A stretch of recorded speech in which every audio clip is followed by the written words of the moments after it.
2010 के टाइम पंजाब के कब्रिस्तानों से लाशें गायब होना शुरू हो गई। किसी कब्रिस्तान से 4 लाशें, किसी से 10 लाशें और पंजाब के एक छोटे कब्रिस्तान से सारी की सारी लाशें गायब हो गई। लोग जब सुबह को आए तो उन्होंने देखा कि उनके प्यारों की कब्रें खुदी हुई थी और उनमें मौजूद सारी की सारी लाशें गायब थी। किसी को समझ नहीं आ रहा था कि ये हो क्या रहा है।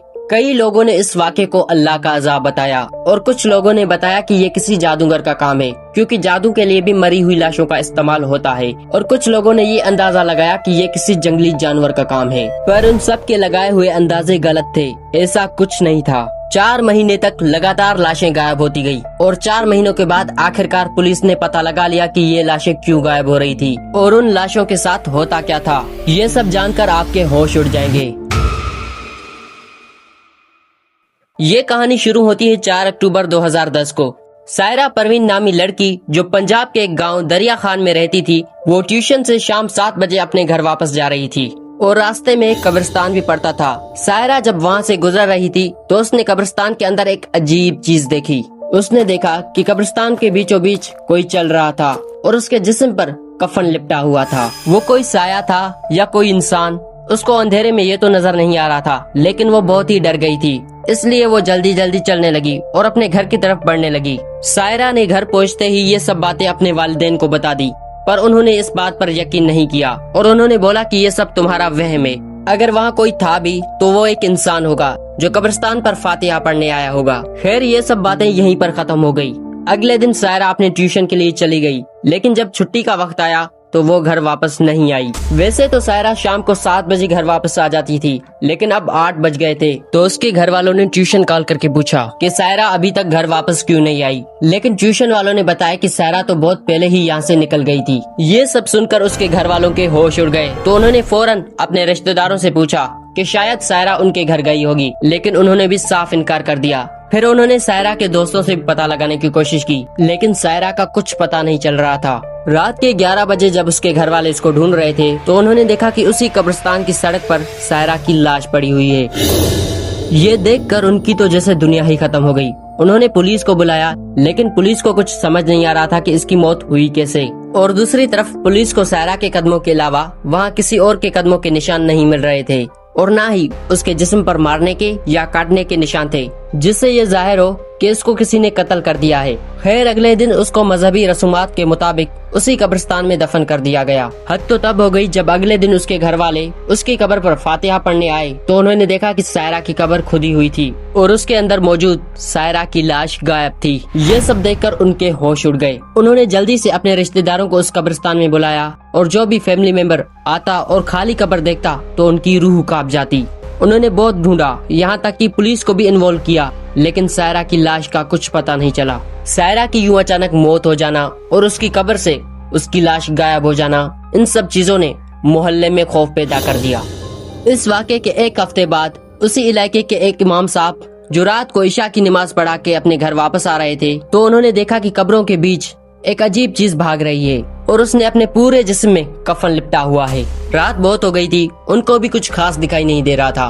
वो फौरन अपने घर चले जाते हैं। घर पहुंचते ही उन्होंने ये सारा किस्सा अपनी बीवी और भाई को बताया कि मैंने आज कब्रिस्तान में एक अजीब चीज देखी। खैर, इमाम साहब सो गए। अगले दिन वो फजर की नमाज के लिए मस्जिद चले गए, लेकिन इस बार इमाम साहब भी घर वापस नहीं आए। उनको बहुत ढूंढा गया, आसपास के लोगों से पूछा गया, लेकिन इमाम साहब को फजर की नमाज के बाद किसी ने नहीं देखा था। उनकी भी लाश उसी कब्रिस्तान के रास्ते पर मिली और हैरानगी की बात तो यह है, जब इमाम साहब को दफनाया गया तो अगले दिन उनकी भी लाश गायब हो गई। पुलिस ने सारी रात कब्रिस्तान में गुजारना शुरू कर दी, लेकिन उनको कुछ भी नहीं मिल रहा था, ना ही इंसान और ना ही ऐसी कोई मखलूक जो लाशें गायब कर रही हो। आखिर उस गांव में हो क्या रहा था, इन सब बातों ने गांव वालों को परेशान कर दिया था। लोगों ने अपने प्यारों को दूर दराज के कब्रिस्तानों में दफनाना शुरू कर दिया और फौरन उनकी कब्रों को पक्का कर देते और ऐसे कब्रिस्तानों में दफनाते जहां प्रॉपर कोई चौकीदार होता। खैर, कुछ दिन तो पुलिस ने बहुत इन्वेस्टिगेशन की, लेकिन उनके हाथ भी जब कुछ नहीं लगा तो उन्होंने भी इस केस को बंद कर दिया। अगले 1 महीने में उसी गांव में 2 लाशें मिली और सेम उसी तरह से कब्रों से गायब हो गई। अब लोगों को समझ आ गया था कि मसला इस कब्रिस्तान वाले रास्ते से है, तो उन्होंने उस रास्ते से जाना ही बंद कर दिया और रात को कोई भी अपने घर से नहीं निकलता था। पूरे गांव में खौफ का माहौल हो गया था। एक दिन उसी गांव के लड़के नासिर ने पुलिस को एक आम शिकायत की कि उसकी गली में एक घर है जो ज्यादातर तो बंद ही होता है, لیکن وہاں سے ایک بہت عجیب بدبو آتی ہے جس سے پوری گلی والوں کو تکلیف ہوتی ہے اور اس گلی میں رہنا محال ہو گیا ہے۔ پولیس والے جیسے ہی اس گھر کی طرف چلے گئے تو انہوں نے دیکھا کہ اس گھر کے باہر بہت سی رش لگی ہوئی ہے۔ پولیس والوں نے اس گھر کا دروازہ کھٹکھٹایا اور وہاں سے ایک بندہ نکلا جس نے اپنا نام عارف علی بتایا اور اس نے بتایا کہ یہاں پر وہ اور اس کا بھائی رہتا ہے۔ پولیس والوں نے کہا کہ ہمیں اس گھر کی تلاشی لینی ہے۔ یہ سب سن کر عارف کے چہرے کا رنگ اڑ گیا۔ پہلے تو اس نے پولیس کو روکا اور اندر جانے کی اجازت نہیں دی، لیکن جب پولیس والوں نے زبردستی کی تو اس نے فوراً دروازہ بند کیا اور گھر کے اندر سے کنڈی لگا دی۔ پولیس والوں کو اور شک ہونے لگا، انہوں نے دروازہ توڑ دیا اور جیسے ہی اندر داخل ہوئے تو ان سب کے ہوش اڑ گئے۔ پولیس والوں کو اپنی آنکھوں پر یقین ہی نہیں ہو رہا تھا۔ 17 لاشیں اس گھر میں موجود تھی اور ان 17 لاشوں میں سے ایک لاش اس امام صاحب کی بھی تھی۔ اور حیرت کی بات تو یہ تھی ان 17 لاشوں میں سے ہر ایک کے کچھ پارٹس کٹے ہوئے تھے۔ کسی کا ہاتھ کٹا ہوا تھا، کسی کا پیر کٹا ہوا تھا اور کئی لاشوں کو بیچ سے چیر کر ان کے اندر کے اعضاء نکالے گئے تھے اور کئی لاشوں کی گردنیں کٹی ہوئی تھی۔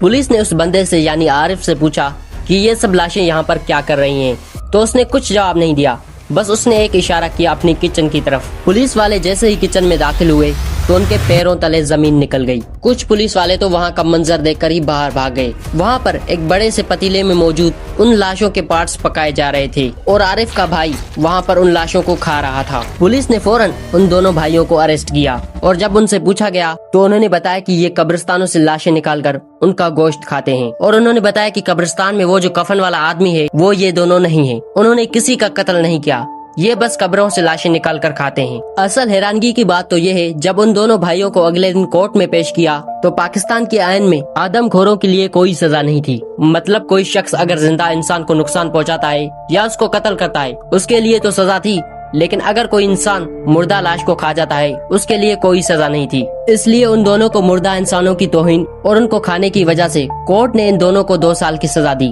2 سال تک وہ دونوں بھائی قید میں رہے اور ان 2 سالوں میں اس گاؤں میں نہ تو کسی کا قتل ہوا اور نہ ہی قبرستان سے لاشیں غائب ہوئی۔ لوگوں نے سکون کی سانس لی اور وہ یہ سوچنے لگے کہ یہ دونوں اب سدھر کر آئیں گے، لیکن ایسا کچھ نہیں ہونے والا تھا۔ جیل میں بھی وہ مختلف قیدیوں کے اوپر حملہ کر دیتے تھے۔ ایک قیدی کی تو انگلی کاٹ کر ان دونوں نے کھا لی تھی اور جیل میں ہمیشہ چلاتے رہتے تھے کہ ان کو انسانی گوشت دیا جائے۔ اور 2 سالوں کے بعد جیسے ہی وہ جیل سے نکلے انہوں نے پنجاب میں تباہی پھیلانا شروع کر دی۔ ہر دن 10 لاشیں کبھی 20 لاشیں غائب ہونے لگی اور جو ان کے قریب قبرستان تھا وہاں سے تقریباً پوری لاشیں غائب کر دی تھی ان دونوں نے۔ جن لاشوں میں گوشت ہوتا تھا وہ ان کا گوشت پکا کر کھا جاتے تھے اور جن کی ہڈیاں ہوتی تھی وہ ان ہڈیوں کا سوپ بنا کر پی جاتے تھے۔ 1 مہینے کے اندر انہوں نے پورا گھر لاشوں سے بھر دیا تھا اور پھر سے اس گلی میں عجیب سی بدبو پھیلنے لگی۔ لوگ یہ سب سمجھ گئے کہ یہ ان دونوں کا ہی کام ہے۔ انہوں نے پولیس میں شکایت کر دی۔ پورے پاکستان سے ان کے خلاف احتجاج کیے جا رہے تھے۔ اب یہ مسئلہ پنجاب کا نہیں پورے پاکستان کا ہو گیا تھا،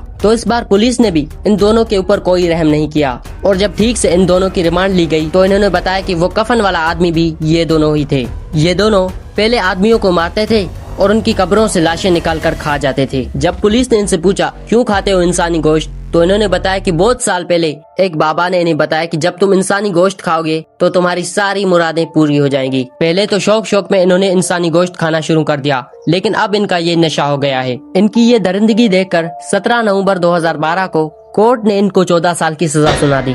یہ دونوں بھائی زندہ ہیں اور اب بھی جیل میں ہیں، اور خوف کی بات تو یہ ہے 2026 میں ان دونوں کی سزا پوری ہونے جا رہی ہے اور یہ پھر سے پنجاب میں تباہی پھیلانے کے لیے واپس آ رہے ہیں۔